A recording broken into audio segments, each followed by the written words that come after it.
Assalamualaikum warahmatullahi wabarakatuh. Selamat siang Bapak Fauzi Abdillah MPD dan Profesor Dr. M. Jafar MSI selaku dosen pengampu mata kuliah Perspektif Global PPKN. Perkenalkan, nama saya Ines Sentia dari Prodi Pendidikan Pancasila dan Kewarganegaraan Angkatan 2021. Pada kesempatan ini, saya akan menjelaskan mind mapping dari jurnal yang berjudul Global Citizenship, A Typology for Distinguishing Its Multiple Conception, yang terdiri dari 3 sub, yakni Global Citizenship, Prinsip Global Citizenship, dan Global Citizenship Education. Pertama, Global Citizenship. Citizenship diartikan sebagai suatu ikatan, peran, atau identitas dan seperangkat hak. Sedangkan Global Citizenship berbeda dengan Citizenship. Terdapat 3 pendekatan dalam membedakan Global Citizenship, yakni dikotomis, atribut, dan isme. Pertama, pendekatan dikotomis. Pendekatan dikotomis terdiri dari bentuk warganegaraan global yang dominan dan bentuk warganegaraan global yang ideal. Adapun bentuk warganegaraan global yang dominan memuat pendekatan common grounds, kewarganegaraan global modern dan vertikal, fokus antar budaya, dan analisis struktur yang lemah. Sedangkan bentuk warganegaraan global yang ideal memuat kewarganegaraan global yang kritis dan beragam, fokus antar budaya, dan analisis struktural yang kuat. Yang kedua ada pendekatan atribut. Pendekatan atribut memuat upaya pengembangan kurikulum untuk mengidentifikasikan tujuan dan hasil belajar siswa dalam penyusunan kurikulum sekolah, seperti pengembangan tanggung jawab dan empati atau pengetahuan tentang budaya lain. Yang ketiga ada pendekatan isme. Pendekatan isme membedakan global citizenship berdasarkan landasan ideologis dan memuat perbedaan antara kosmopolitan moral, multikulturalisme liberal, neoliberalisme, dan lingkungan hidup. Nah, yang kedua ada prinsip global citizenship. Prinsip utama global citizenship itu dibedakan menjadi 2 bagian besar, yakni kosmopolitan dan advokasi. Kosmopolitan dalam global citizenship menganggap bahwa semua manusia memiliki hak yang sama. Adapun kosmopolitan dalam global citizenship terbagi menjadi kewarganegaraan global politik, moral, dan ekonomi. Yang pertama, kewarganegaraan global politik. Kewarganegaraan global politik memuat bentuk pemerintahan global yang menekankan demokratisasi dan penguatan lembaga-lembaga internasional seperti PBB menjadi masyarakat dunia yang tertata dengan baik. Selain itu, memunculkan adanya anarkosmopolitanisme, yakni etika kosmopolitan yang tidak dapat tertanam secara baik dalam sistem dunia, sehingga diperlukan masyarakat sosialis yang anarkis dan liberal untuk mengatasi pengembangan etika kosmopolitan yang egois. Yang kedua ada kewarganegaraan global moral. Kewarganegaraan global moral memuat komunitas moral tunggal di mana nilai-nilai moral harus diterima secara universal. Adapun contoh dari kosmopolitanisme moral yakni Deklarasi Hak Asasi Manusia dalam Konvensi PBB. Yang ketiga ada kewarganegaraan global ekonomi.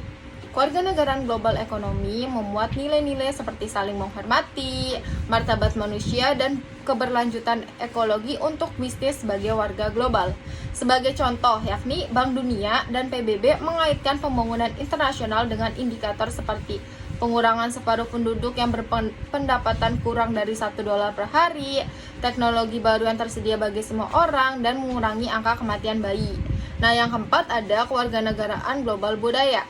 Kewarganegaraan global budaya memuat sikap terbuka terhadap orang dari tempat lain, menaruh perhatian pada praktik budaya lain, mempelajari praktik budaya lain tersebut melalui membaca dan bepergian atau kontak pribadi.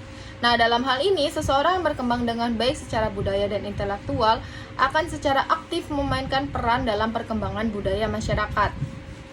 Selain itu ada advokasi. Nah, advokasi dalam global citizenship terbagi menjadi kewarganegaraan global sosial, lingkungan, dan spiritual. Yang pertama, kewarganegaraan global sosial. Kewarganegaraan global sosial mencakup aktivisme transnasional di mana ada pertumbuhan masyarakat sipil global.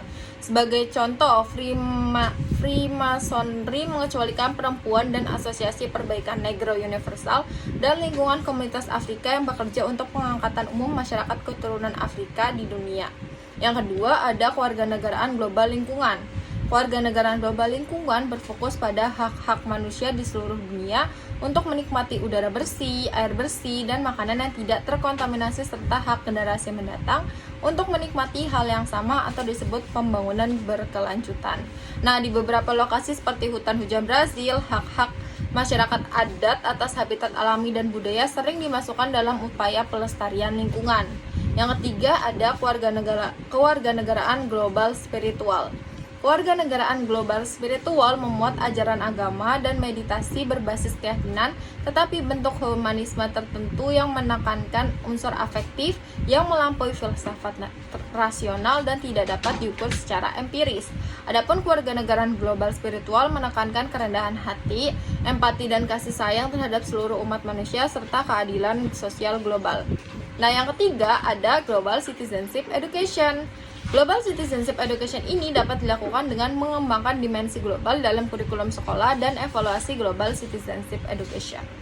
Mengembangkan dimensi global dalam kurikulum sekolah didasarkan pada model klasik yang dibagi ke dalam 8 kategori, yakni politik, moral, ekonomis, kultural, sosial, kritis, lingkungan, dan rohani untuk mengembangkan sikap dan mencapai tujuan.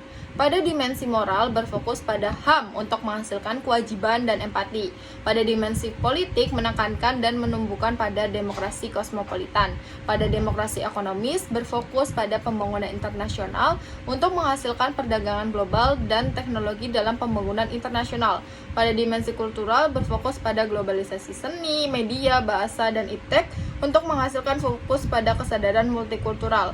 Pada dimensi lingkungan berfokus pada pembangunan berkelanjutan, dan pada dimensi rohani berfokus pada sistem kepercayaan sebagai sesuatu yang kohesif.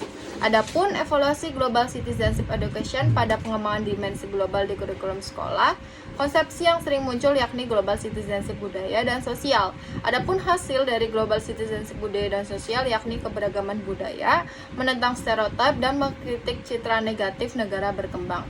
Demikian yang dapat saya sampaikan terkait mind mapping tersebut. Kurang lebihnya mohon maaf. Wabillahi taufiq wal hidayah. Wassalamualaikum warahmatullahi wabarakatuh.